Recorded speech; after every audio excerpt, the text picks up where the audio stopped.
It looks like he slapped me on the idea a couple times that day too. I probably took a chest protector or two in the chest at that point where Taylor was a little frustrated. Probably a bump or a bruise on his, his arms or under his face mask or something.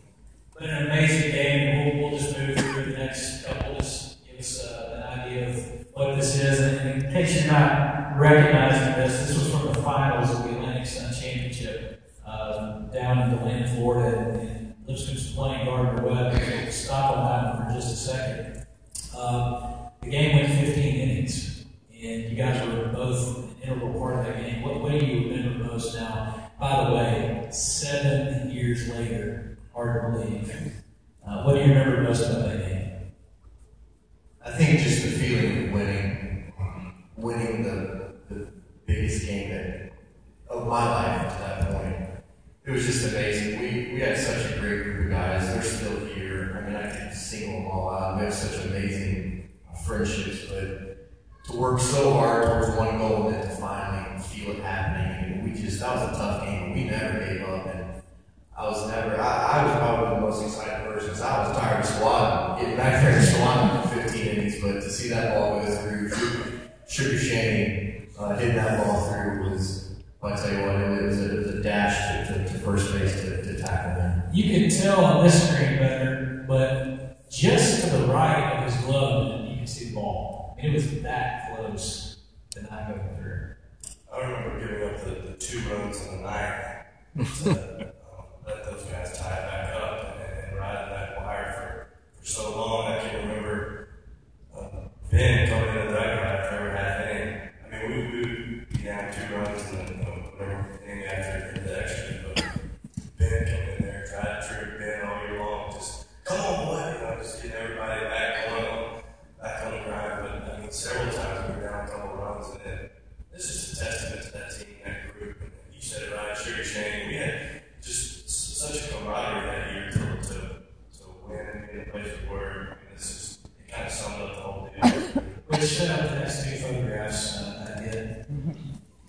And there's a legend of a lost ear somewhere in the middle of all of that, true story. And then lifting a forehand there at the end. But how about that last inning? Take us through that last inning. What do you remember about the last inning? I just remember running as fast as I could at the dog pile and just being exhausted. Exhausted for playing for 15 innings, and we just worked our heart into this experience. And it was just amazing to be able to experience that with these guys, like I said before, to dog pile for the first time. I remember having a flashback because probably 2 or 3 months earlier, we did a team building day that we went up to the top of a mountain.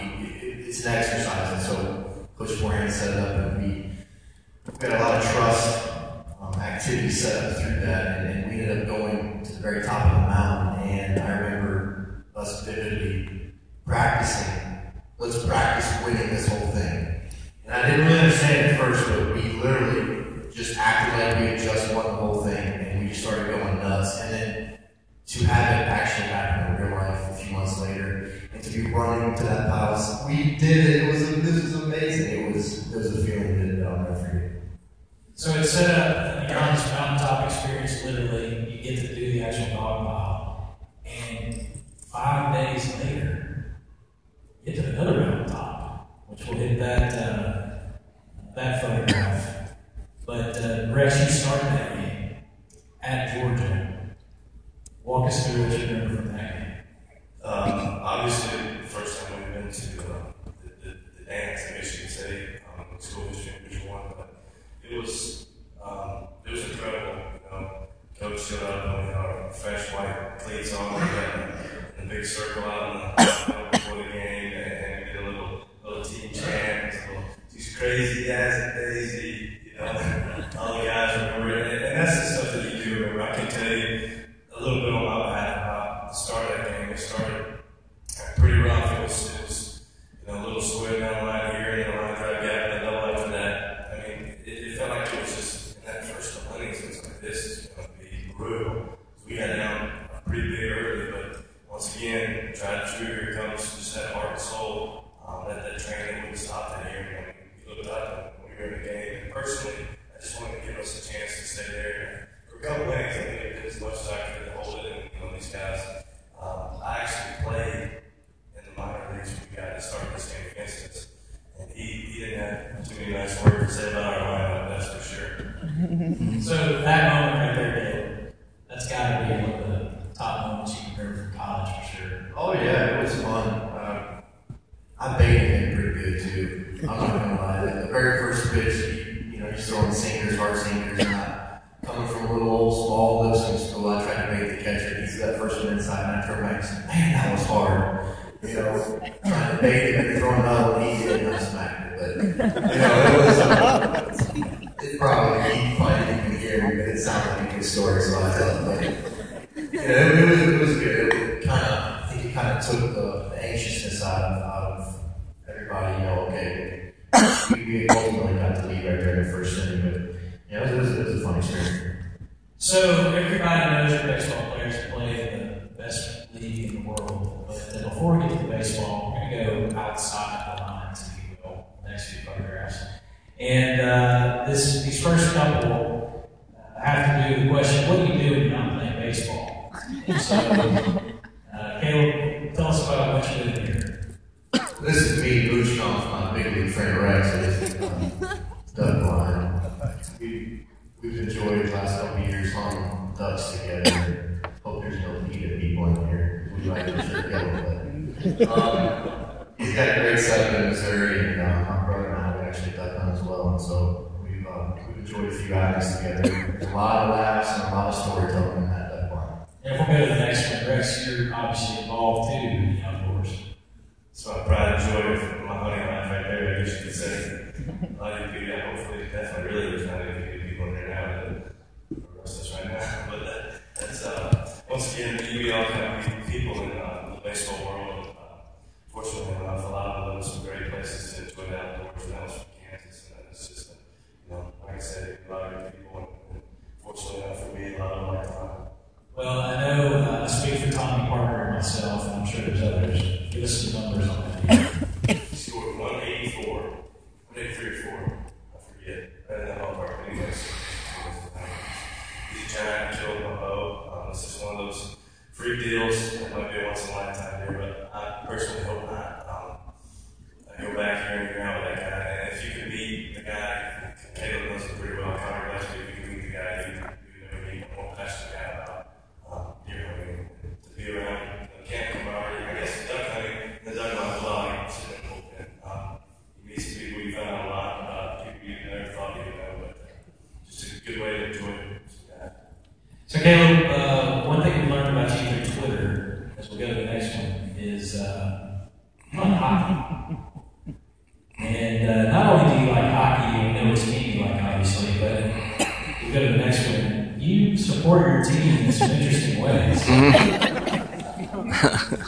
Yeah, I was a huge hockey fan. Kind of growing up, my brother and I used to play every day out in the streets, and he used to beat the tar out of me because we would have, street fights, and it was great. We would put ourselves in the penalty box on the side of the street. It was classic. But as I got to college, I kind of went to random games here and there. Had some friends and family that would take me, and as I got to college, I got some buddies with a guy named Trent, who was buddy off on the right, and he's my college roommate when I was here, and he had season tickets, and so we went quite a bit. Trent is the one behind the idea. I just went with it. He said, "Let's be buddy in Santa," and I thought, well, anything can get attention, so let's do it. So sure enough, we got our full share of attention. And the funniest part about this was that was probably 2006 or 7, and I was watching the Predators pregame show maybe a month ago, and I'm watching it, and I said, "Oh my goodness, hold on!" It was around Christmas time, and I said, "I just saw myself on TV." I was about 6 years old, so I stopped it, rewound it. Sure enough, they had our clip from about 6 years ago. They still had it in the system, so I pressed pause and took a picture and sent it to my buddy and said, "We're still famous, man." So we go to the next slide, and along with having Predators jerseys, we're introduced to this name on the back of the jersey, which also leads us to the next slide, which is your Twitter handle. Inquiring minds want to know, What's behind McGrattan 17? Well, Bobby Hockley can tell you, McGrattan is the last name of my favorite national fighter, whose name is Brian McGrattan. He's just a beast of a man. He's about 6'5", 240, and he doesn't back down to anybody. He's the heavyweight champion. You know what? He has a unique story. He battled a lot of substance abuse issues 4 or 5 years ago when I kind of first met him. And he's really turned his life around, really cleaned it up. And he goes out there and plays hard every day. He used to play for the Predators, but now he plays for the Calgary Flames. But don't judge me. Just like hockey, it was something unique, so I just went with it and never anticipated having the Twitter handle McGrattan that hundreds or thousands of people would actually pay attention to. So maybe I need to change that. All right, so go to the next slide, and instead of playing this video clip, I thought we would get this live. One of the things that we've seen you do is you have an announcer voice. So if you don't mind, you can go through the whole lineup if you want, or just maybe the first 3 or 4. Take us through the starting lineup for the Baltimore Orioles there. Well, I'll just do it really quick, just like I did it for the show, Max. And I was just, any pub is good enough, right? So they asked me to do it, I said sure. So they asked me to kind of do it in a funny way. So I was kind of making fun of my teammates, and I'll just kind of go really quick. And now batting in the right fielder, 21 Nick Martinez, who's also the best looking man on the team. At first base, the guy that uses Adderall more than anybody in the clubhouse, Steve Pierce, and he is prescribed. In center field, Adam Blow Me a Bubble Jones. At DH, Nelson. And then, you guys get that idea. So I just kind of played with it there. All right, so Rex, this next one about gave me a heart attack when I saw it come across Google Alerts, because I could have swore that I was going to read Rockies prized pitcher tears ACL or breaks ankle or something. What in the world are you doing there?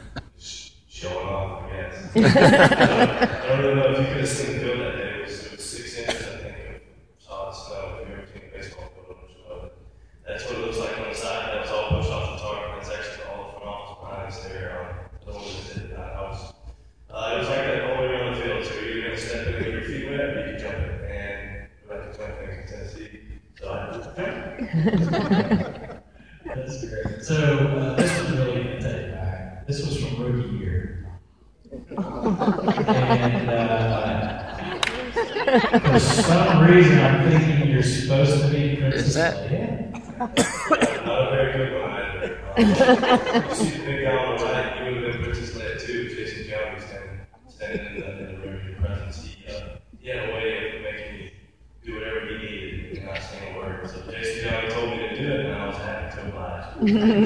That was not very Princess Leia. You see my buddy, he also was a Princess Leia. So somehow the guy's got the full face mask on Chewie. He didn't have any skin exposed. You don't know who that is, and really the other. He's actually a little infielder, so it's kind of, I don't know. So can we go back to the rookie year and maybe other hazing, fun things? The next slide. We have you in a backpack. Yeah, that was myself and all my little Princess Ladies on my backpack. I caught some pretty good grief, especially when we got around places like New York for that backpack. But I wore it with pride. But anybody know rookie year in movies.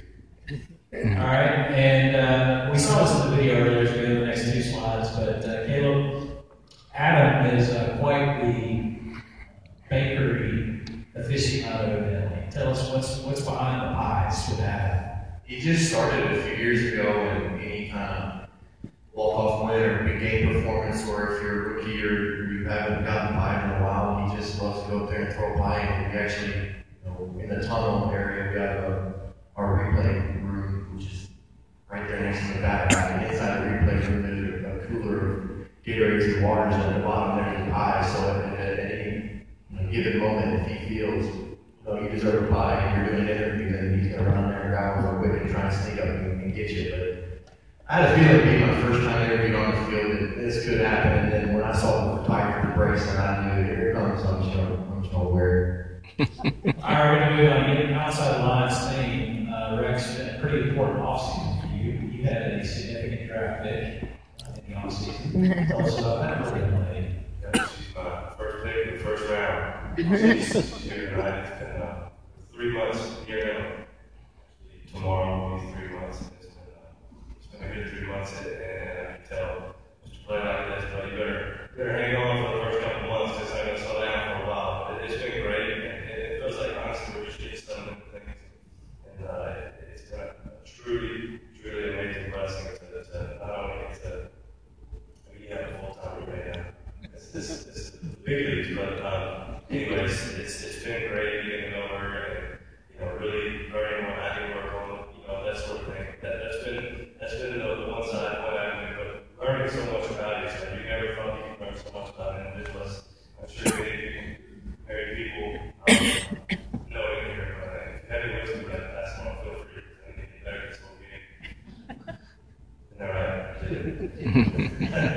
But anyways, it's been a great time, and my buddy over here, Caleb, was there to witness it with me, and he held me strong all day, so it was fun, and it's been, maybe the only nothing else, spring training, so that's What makes Jill special?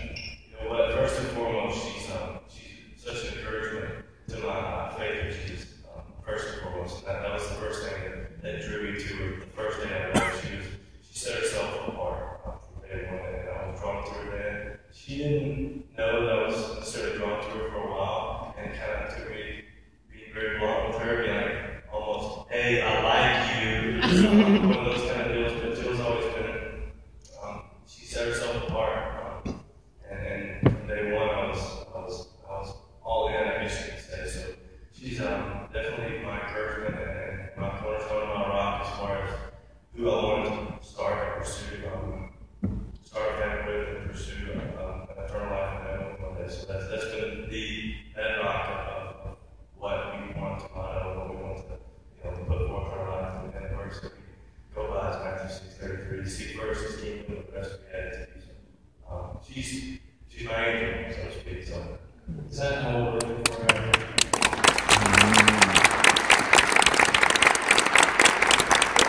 Especially you boys over there at 24, y'all be listening to this. And the best advice I ever got, for those of you, and Rex has obviously done that, the best advice I ever got in college was over here at Swain 108 from the head resident high rise. He said, boys, let me tell you something. Before you decide on who you're getting married, make sure you be proud of her to be a mother of your children. If you're not proud of her to be a mother of your children, don't mess with it. Just move on. And it's been great. Jill has a heart for mission. She's very involved in Uganda, with Heal Ministries, and we're glad to have you as part of our team too. So you guys are working on something special with the next slide. And tomorrow's going to be ready for what you're working on. Tell us about what you're working on. Well, tomorrow's something Jill and I, it's hard to get plugged in, especially when you're not at home. Jill and I have been helping out at the church as much as we can, and it kicks off tomorrow. Church in the Hills, and it's over at Bellevue Middle School. It's just something like, if we can get plugged in somewhere so hard during the year, okay, we can attest to this as long as the rest of you guys that come out.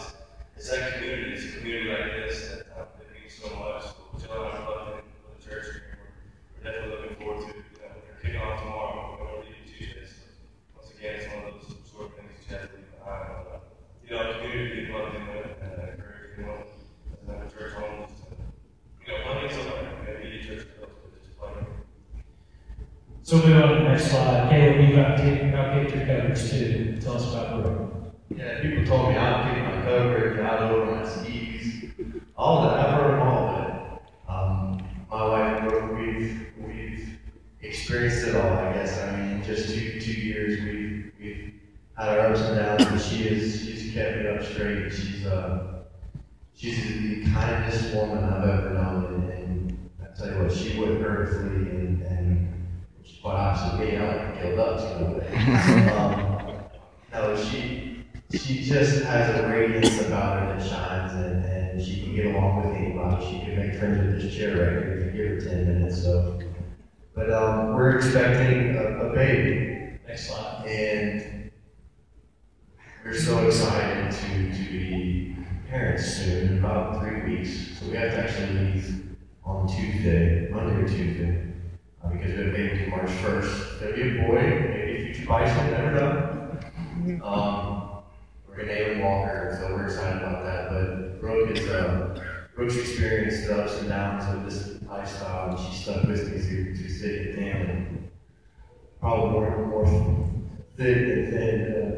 Either way, but she's such an inspiration to me each and every day. Just like Greg said, Brooks' faith really challenges me to be an example each and every day. And when you can have a partner with you in this type of lifestyle, in these atmospheres, that believe what you believe and that you can be accountable to, there's something to be said about that.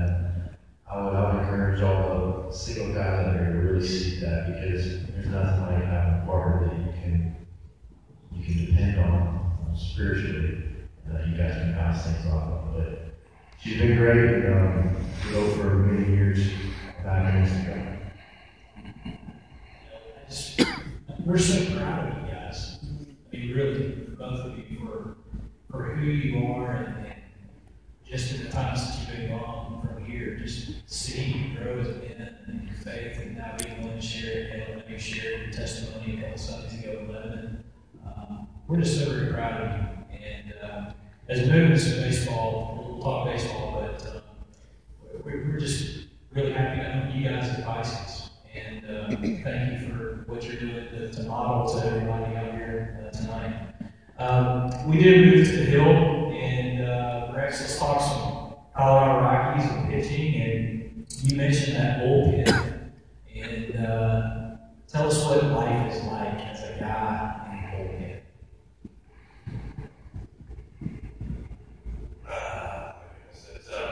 Can you repeat half of what goes on down there? It's not that bad. Something Matty Bilal, he's in that picture on 34. He's just one of those veteran guys too, just a solid human being. Ones that you want to be a part of. He was also on the way. He told me once upon a time, and I hear these things from him all the time. He said, don't worry about the wheel of the wagon. So that's kind of what my motto is for the bullpen. Don't worry about the wheel, just keep the ball. And timing, day in and day out, you guys can believe in it. Unless they're scared, they're probably on the ball. So that's a good group of guys to be around a lot. And it's also a tough ball position. I can say that because I am one. I think any profession that you got people knocking on the door, trying to do jobs, is probably balls. It's a tight group, and now that I've been in the big leagues for 3 or 4 years now, and I see guys come in, and I can share just a little bit of what I do. Those older guys can share with me. It's truly a special place to be able to, put your arm around somebody that has a tough day or whatnot. I tell you one thing about the bullpen is that it will, like Hunter said earlier, if you're not humble, you're going to be humble. Usually more times than not, a reliever is actually going to be in the paper only on the bad times. If you believe me, all the sad things. So unless you're the person, it's all good and there's a lot of people you run across and also we're GMs for it's not a game, so we think we should be able to get the line out of it. We should be playing here and so on and so forth. It's really a special time down there, and I think that probably got one of the best times you can ask for. So as we move to the next slide, as part of that bullpen life, you've shared a lot of the last couple of years with another place. Talk about Bo. Bo's one of those guys. He definitely let you say what your piece first. He's a great listener. That's why I love being around Bo. Bo would his vast knowledge of the game, not only for the game on and off the field, but so particular about being in tune with the players. And he was a listener. And Bo, he knew most of the time when something was wrong before you came to him, and you come up and you say it to him. And if you met Bo, he just would laugh at you. He would laugh at you for 5 minutes and be like, I've been waiting for you to ask. That sort of thing. That's the kind of teacher that Bo is. I truly enjoy being around Bo. Unfortunately, he's not going to be back with us this year. But it was great to share some Lipscomb stories with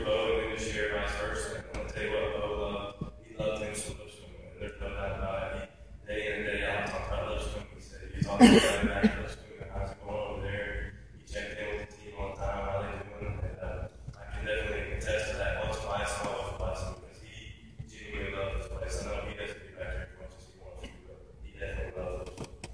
So we'll go through the next 3 slides. Just give them a few seconds and then toggle through. An interesting bullpen setting there at Coors Field. That's the last out of a save in 2013 against the Pirates. That was 2 outs, north of second, third, I got knocked out. You know, those who get it in Coors Field is beautiful. That bullpen is pretty special. They definitely do a great job of capturing the landscape of Colorado. They actually had some ducks. Ducks coming on the ground. You name it, coyotes, foxes, squirrels, all been in the stadium, so it's been pretty wild place. But it's definitely a fun place. It's not my best day there. I'm not sure. It's after your Pirates save. I wasn't okay, so I wasn't there. I was practically sweating out. That was a pretty special year. Being a technical close role, you grow up and you always want to be a starter, but when they tell you, hey, you're going to the bullpen, okay, well, I want to be a closer. I got the opportunity to do it that year, and it was, that was probably my biggest step forward in 2013 as far as a learning experience and success in the community. So that was definitely a fun year. We saw a couple photos there. If you toggle back into of you and he's in that one as well, but talk about what it was like to play with Todd. First day, I called up, we were on the road, and Todd's locker was on the far side of the locker room, I wasn't close to him. On the road trip, visit with the veterans on themselves, so we went up lockers for space, and mine was over in the back, close to where the janitor stuff being in the bathroom. Todd was on the opposite side. Well, when we got home, Todd's locker room was right by the door, where everyone had to walk in, and I had to walk in the same way to go back to my locker at home. I'm walking that first day, first couple of weeks, I didn't pick my head up, I don't look at anyone. I'm walking in, I kind of glance and I see Todd's there already, and I'm like, oh shoot, how did I let him beat me to the field? Because this one was under, it's baseball, you don't let the veterans beat you to the field, should be able to test that. I'm walking, just making my way, and I hear, hey! Keep walking. Hey! Yes, sir. He goes, come here. Oh, shoot. I get over to Todd, and he goes, don't you ever come in this locker room without saying hi to me again. See, as I'm walking off, he gets the biggest slap on the backside I've ever had. And it just, I can tell you that that guy right there is the most, changing cleats, going to your teammates' pants. Mid-game, just crazy, superstitious stuff. But I can just remember like that father figure in baseball. That's the epitome of it right there. Because I can remember my dad in Little League and stuff going, "Hey, go strikes!" And I can remember Todd going, "Hey, go strikes!" Those little flashbacks again, like, "Yes, sir." One of those kind of deals. But I mean, when you get to play with not only a guy, a legend like that, but a guy from Tennessee, and just a good human being around you, such a great example on and off the field. And, when you're in the presence of somebody that's going to be in the Hall of Fame and hands of respect right away, he was a big of what a teammate should be like in a championship person. No doubt about it. It was just a pleasure to be around. So, Caleb, now we'll move from on the hill behind the dish. I know just hearing you speak in the last year, this next slide, you thought at some point probably that you were going to be mayor of Bowie, Maryland. 4 years, spent 4 years, over 400 games. It was tough, it was really tough. And like I said, my wife, she'd been with me through thick and thin, and this was a lot of that thick and thin. They were great people there, and they tried to make it special. It's not a record any mind really wants to have, but learned a lot there, grew up a lot there, and learned a lot about perseverance, and it was just good to kind of finally get out of it this year. Not that they're bad people, but just was tired of that league, tired of all those pictures. Oh, by the way,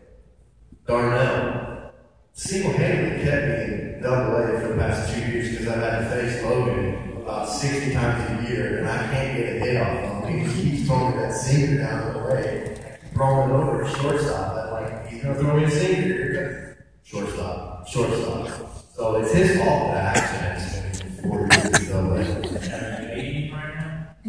Oh no, man, I'm telling you. That is sinker. So thankfully, you're not going to be there moving Maryland, at least not yet. Thanks to the next slide.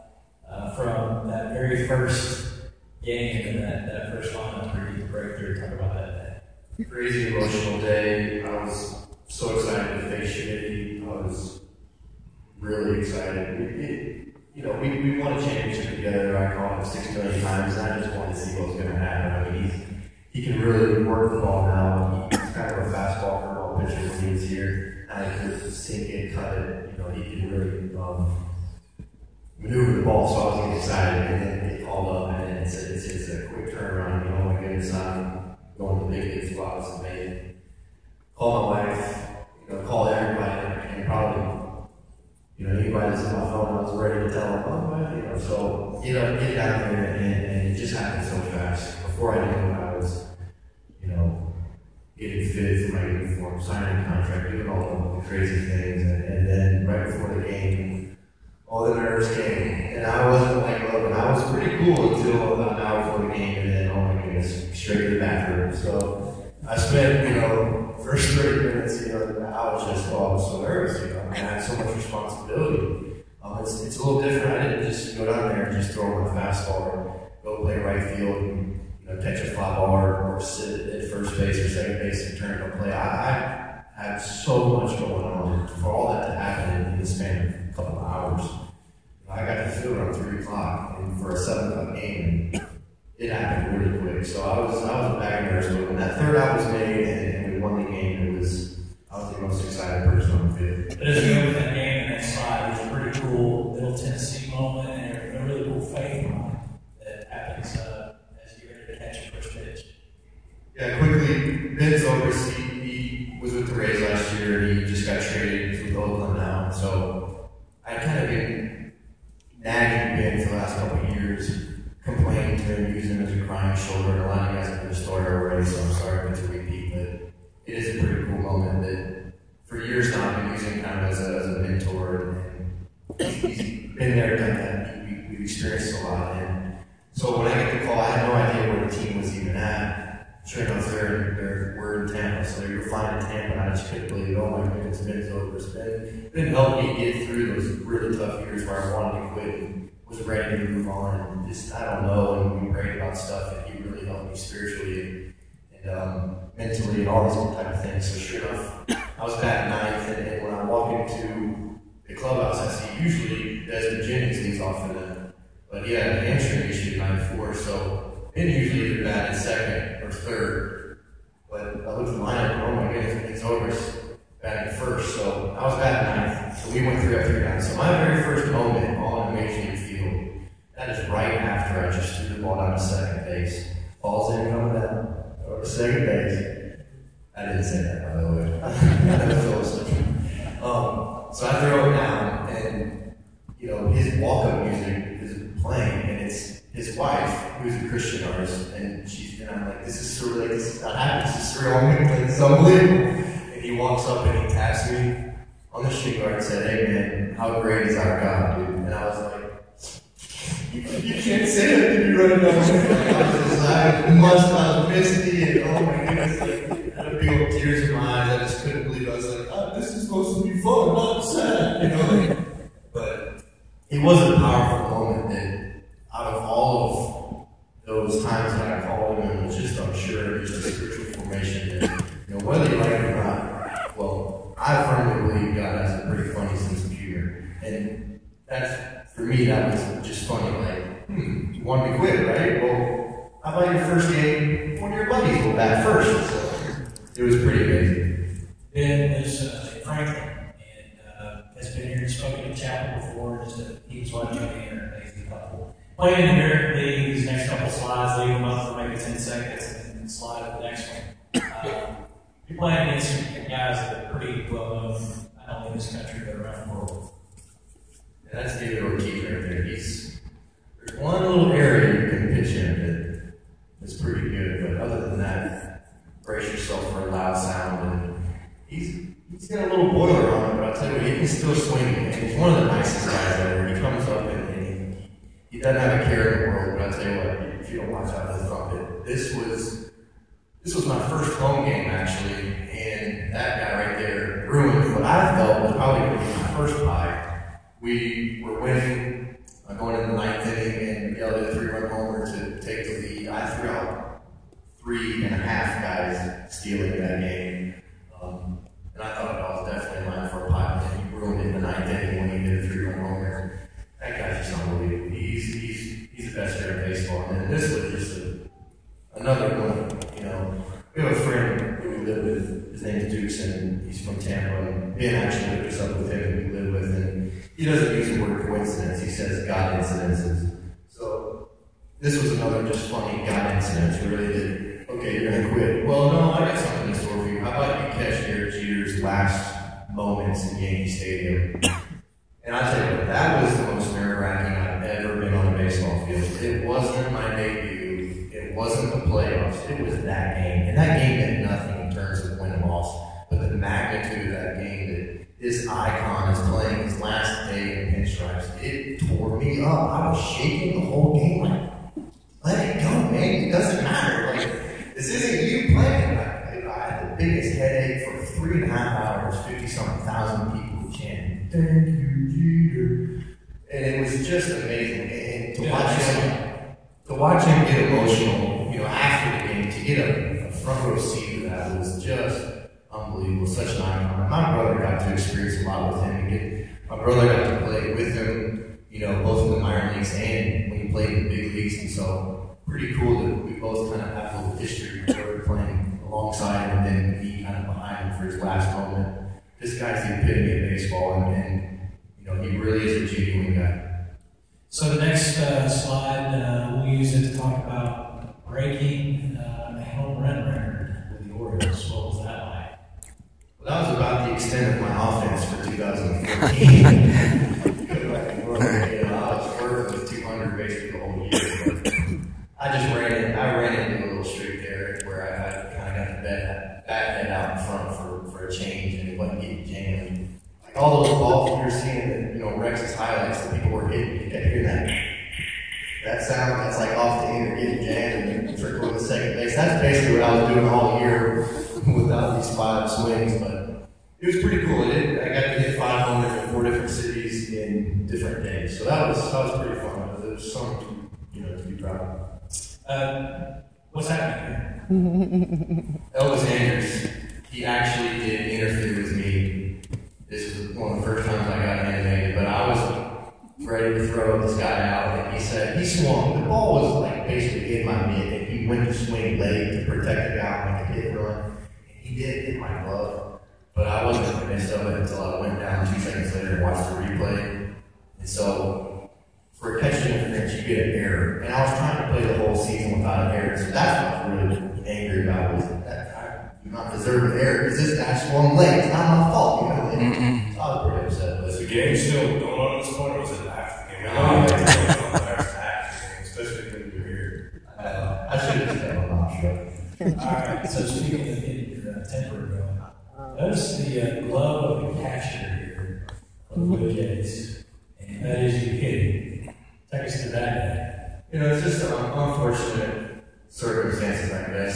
We can talk for hours about this, but, you know, at the end of the day, we're still playing a game, and at the end of the day, I've got a wife and a kid on the way, you know. So there's a right way and a wrong way to police discipline in the big leagues. And, you know, this guy at 54 for the Blue Jays, his name's Marcus Stroman. I played against him in the minors quite a bit. He throws hard, he's a good young prospect, and he felt like he probably needs to stick up for a teammate. So, whatever happened. We've talked. It's water in the bridge now. I mean, you know, I'm from Lipscomb, I'm supposed to forget, right? So, we've talked, but everything's good. But it was a scary moment. I mean, you got 97, and it's different in big leagues because you're more apt to kind of look out there because you trust that there's not somebody that's going to happen. You know, maybe not baseball. you're ready for anything, but there's a trust issue if you grow up that if he does that, it's on purpose. So, thank goodness I kind of had an idea, like, this may happen. So, if I would have been kind of anticipated, we could have got that. And without keeping you there, not to dredge it up, evidently you were talented enough to receive the ball from the outfield and simultaneously see Jose Reyes sliding head first and then stomp on his hand intentionally, which is why they retaliated by throwing on your head. Anyway, pretty ridiculous situation there. The next 4 slides really are pretty terrific. Take us through the next 4.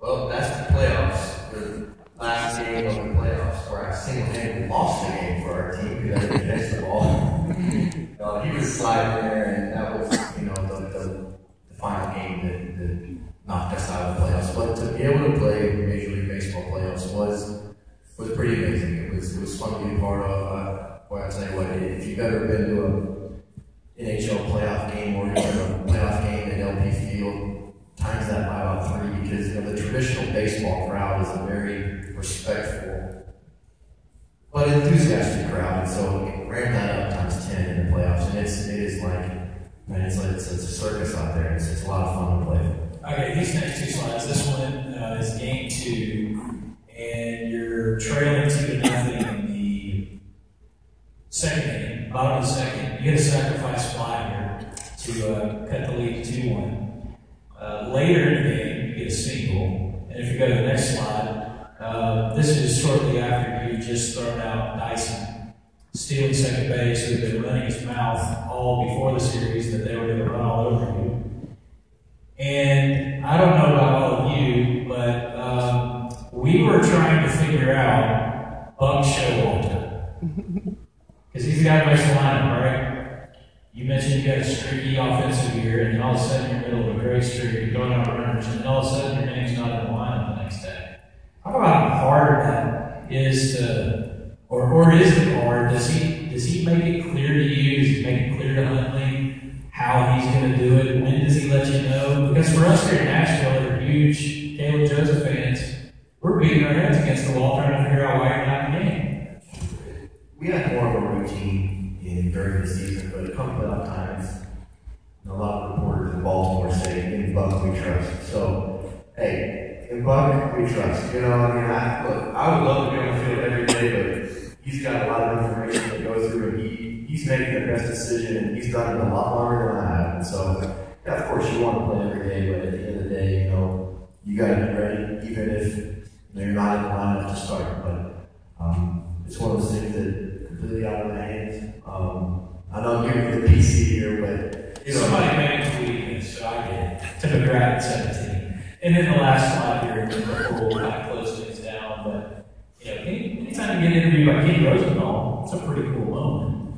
But talk about that, and then specifically, I got a technique question for you. I remember seeing somewhere where you talked about you had learned from Weeders about how to cheat a little bit with your footwork to try to get the throw off to second quicker.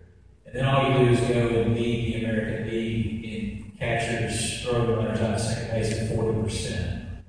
You think you're going to see more catchers cheating, if you will, not only in the majors, but do I need to be coaching my guys how to cheat with the footwork? The reason I have to cheat is because I have a bull average arm, so I have to really kind of get it going. But Weeders, he was kind enough not to patent his move and kind of share his thing, give it to me, and our catching coach has been great work around it. But it's nothing really out of ordinary. We're not really reinventing the wheel. We're just getting things going a little bit earlier.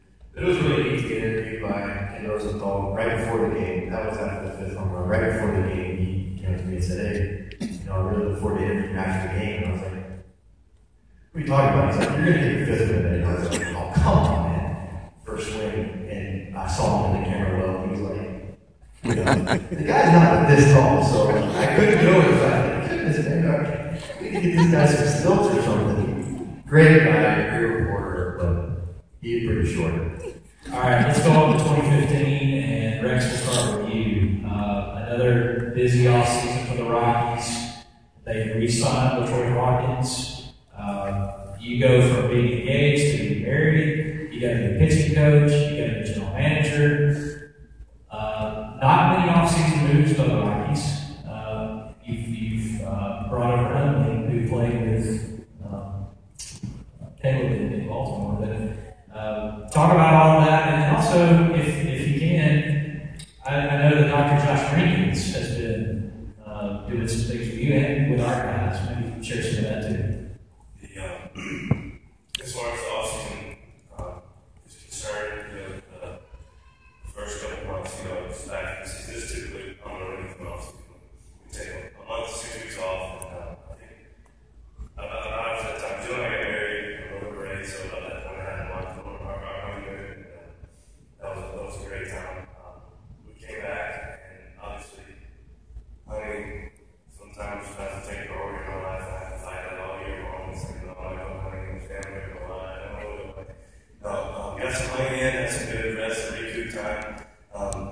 Prior to the wedding, and a little after, spent some time with somebody, enjoying that sort of thing. But really dove into a program this offseason that if you would have talked to me about it 2 years ago, I would have probably told you you were crazy. I don't want to do that. But it was more along the lines of foundational strength and functional movement rather than get under squat rack or doing any sort of press. There was a lot of stability holds and just really getting that foundation strong. I think it's going to definitely help me along. I felt the best I had probably in a couple of years about that. And it's been, when the thing about this game is it's a game of adjustments, and I'm just trying to find a way to keep myself and my body ahead of the man of being able to be a reliever. So I think that's been a great route.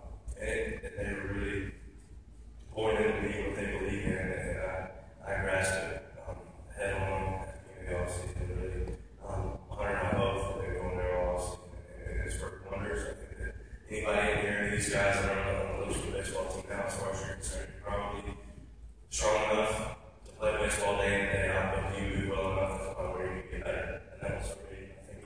I can attest to that. I'm strong enough all day long, but if I'm so strong, I'm not able to move well enough to throw a baseball. I was looking forward to it.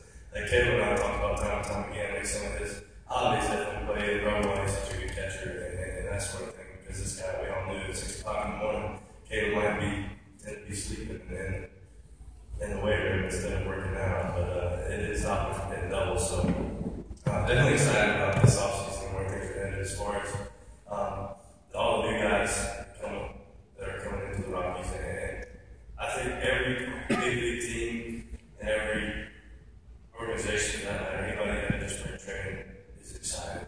And I'm not afraid to be bold and say that if the Rockies stay healthy, and I don't think anybody would deny this, if the Rockies stay healthy, they're a contender. I don't care who's on the other side, I don't care if the Dodgers or the Giants, the World Series defending champions. If the Rockies stay healthy, I think that they can compete in that NL division. So I think that's a matter of fact for our team. If we can do that, I think we'll be in a great position because we've got the guys, we've got the staff.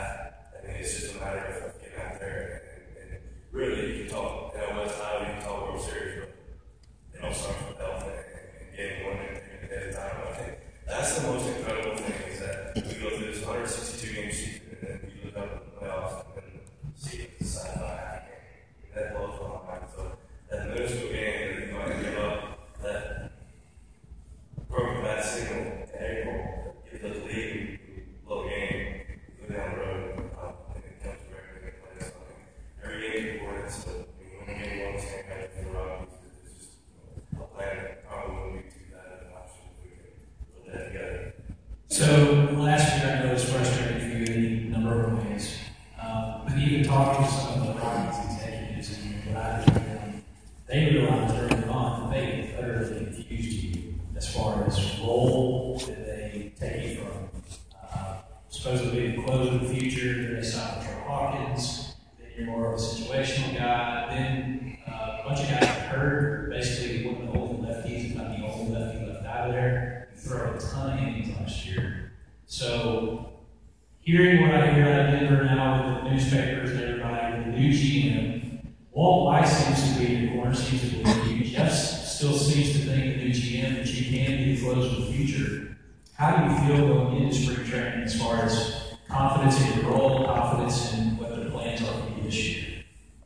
The times I've struggled is when I'm trying to fulfill a role somebody said I need to. And I think ultimately that's when there's an expectation that you do most of yourself or someone else does you, you're going to somehow think that expectation defines you. Being a closer is something I obviously want to do, but it wasn't talked about the year that I was coming in Colorado, and I think it did become a closer throughout the season. I don't think that there's any more expectation for myself to be closer. I don't think there's any expectation to be set that, in a nice way. I'm done with that sort of titling and here to answer those questions. But like I said earlier, don't worry about the mules, slow the wagon, and we're going to bring it down any way we can. That's how I have to approach the game. If I start, if those little distractions start barking at you from the back, it could be anything. Any of these guys in here can attest to a distraction, whatever it is. If it's hindering you from playing a game, you're not going to be your best. I don't think it did, but I think that's something you have to learn. And you obviously do. It's probably the closest thing I can compare it to is when you're on that wire between getting to the big leagues and being in AAA, where Smitty was at, he was talking about earlier. It's one of those things where you could come, but it may not. And if I keep worrying about that, I'm not going to be able to perform. So it's one of those things that I put it behind me, just blow the wagon. I feel great. I'm in a position to have a year for that. Caleb, you come into spring training where you've got leaders supposedly coming back and you're ready to go. You've added another guy that has national ties to catching core and JP Arcega. And how do you approach spring training this year, maybe as opposed to previous years? I don't think anything changes up. You got to come to spring training ready. I'm not assuming or guaranteeing anything. I'm trying to show up as ready as possible and ready trying to win a job, because the minute you think you got things figured out in this game, people will turn you upside down real quick. And so I'm trying not to assume anything. Go in there and play as hard as I can. Hopefully be one of the last 25 guys standing. But it will be good to actually be in the main clubhouse for once. I'm usually in the auxiliary clubhouse in the back, where the coaches are and stuff. So to be in the main clubhouse would be pretty cool. Philip, I'm going to ask you to come up, if you will. And before you do, one pressing question everybody wants to know, Caleb, is what is the future of Cold Steel?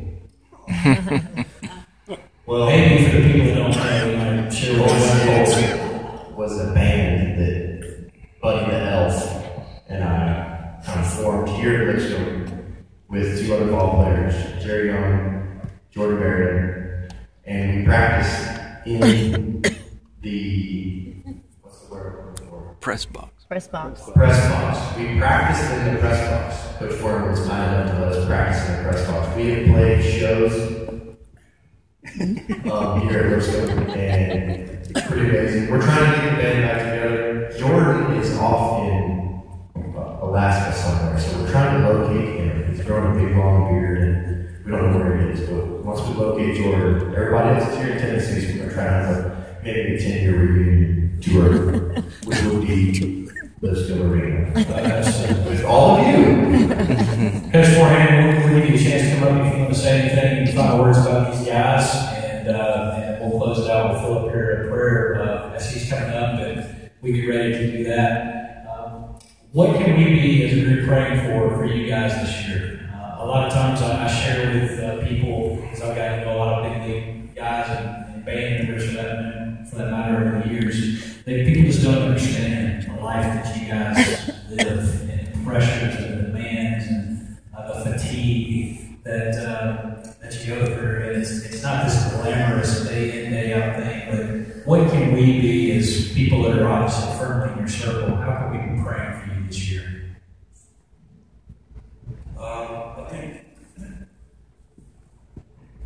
that's a great question. Obviously, I've never been asked in front of a group what to be praying for you specifically, but I would say boldness. I would say that no longer do I want to go through my life and someone to meet me and say, and if someone was to ask that person, is Rex a Christian? I wouldn't want that person to say, well, I don't know. So for my behalf and Jill's behalf, I think for boldness that when people do come across my path and I've in some way it's come out of my mouth or I've done something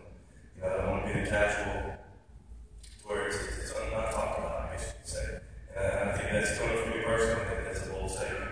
For me personally, so I've got some growing my end to do, but I'm not afraid to ask that. So for boldness, about that. I think health is a big one. Staying healthy is really important, but I think for me, it's for our young family and our wives. I mean, people do not understand the garbage they have to go through each and every night, traveling with us, and even our minor friends that have wives and families. My brother, his wife and kid. There's a lot. You've got 25, 30 different women that you're trying to talk to and become friends with, and so. Just for family, just kind of the spiritual protection that God can only provide is extremely important because we're not only trying to use our talents, but they're given a platform as well that they have 25 women that they can use their talents with as well. And so I know that's big for all four of us, which is why we've grown pretty close over this past off season as our common denominator, trying to really use this platform to share the gospel, not just be lukewarm about it, to be really intentional. And so I think for both us and our wives to do exactly what Rex said, to be bold and courageous. Yeah, I think to expand on that just a little bit. What Caleb said also, that whether it knows it or not, I think that a lot of the people you come back and see, a lot of people you come back and come to see face with, and that'd be obviously, first and foremost, probably comes from a family and raising and upbringing, but away from that, aside from that, they had to send me off at some point, and they had to send me here. They didn't have to, but that's what. But anyways, this group of people, this foundation, this commitment, and what this place means to so many people, I think that holds true as well. I know that I have a support system, whatever it may be, that I can come back to in Lipscomb. And I know, I see this guy a couple times a year on Faith Day, and I can attest that it's always good to see it. Anyways, to the friendships that I've made here and all those things that I've gone through life, there's a support system here, and I can encourage you, everyone here, that, and thank you also, that it means the world to have that group of people here. I don't know if you listen, but you see places, you go everywhere, I don't know if these experiences or not, but everybody knows what it stands for, and it's great to be a part of. Yeah, same thing. You guys are tired of hearing us talk, so we'll wrap it up. But I've been a bison since I've been in diapers, and I'll hopefully be a bison on my way out in diapers. So, I can't thank you guys enough for this. Oh my goodness! This is home, and this is where this is where I come back each and every year. So many friends and families, teammates, everybody, and you guys make this happen. So we can't thank you enough for your support. Coach, go ahead. Well, there's no reason why everybody's team will bring these guys back. Just two of the best, and not only the best players, but the best people. You guys got a chance to see that tonight. Next weekend, this time, hopefully we'll be celebrating a couple of victories. We'll open the season next Friday at 4 o'clock. Like again on Saturday and again on Sunday. It's hard to believe it's already here. A super way to kick it off. Thanks for everybody for coming, and I'll turn it over to Hutch.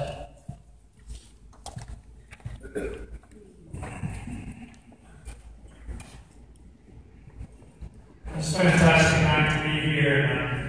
Just very briefly, to see again, I think we ought to thank Brian Ryan. I know is a big part of this. See where we are on the name here somewhere. So let's thank Brian again for the job he did. Also, Andy Lang is sitting back there. Andy, I know, has been around the work around the office really hard on this. Thank you, Andy, for doing this and say